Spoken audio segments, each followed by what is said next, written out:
নমস্কার, কেমন আছেন সবাই? স্বাগতম জানাই আমার চ্যানেলে।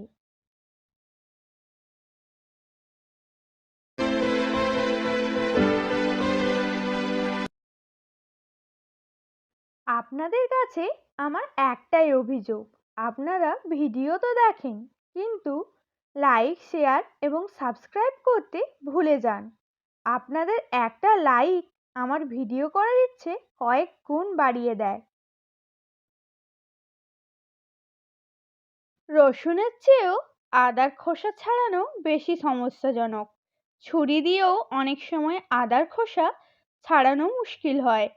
এক্ষেত্রে ভরসা রাখতে পারেন চামচের ওপর। চামচের পেছনের ধারালো অংশটি আদার খোসা ছাড়ানোর চেষ্টা করতে পারেন।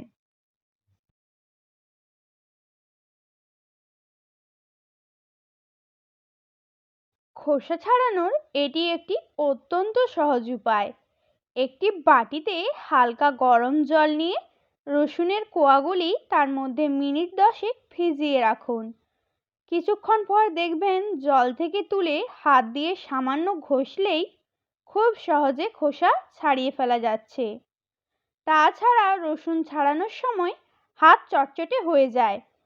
রসুন আগে জলে ভিজিয়ে রাখলে এই সমস্যা হবে না। আদার খোসা ছাড়ানোর ক্ষেত্রে একই কাজ করতে পারেন।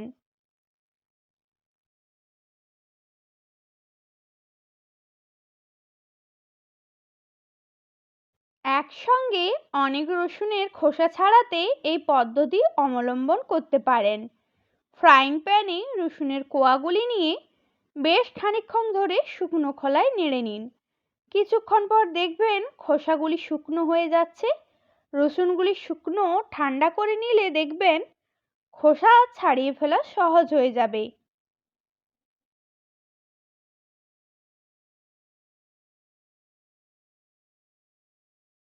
মাইক্রোওয়েভে কিন্তু এক্ষেত্রে কাজে আসতে পারে। রসুন ও আদার খোসা ছাড়ানোর আগে মাইক্রোওয়েভে গরম করে নিন। তবে খেয়াল রাখবেন যেন বেশি গরম না হয়ে যায়। 30 সেকেন্ডের মতো গরম করলেই হবে।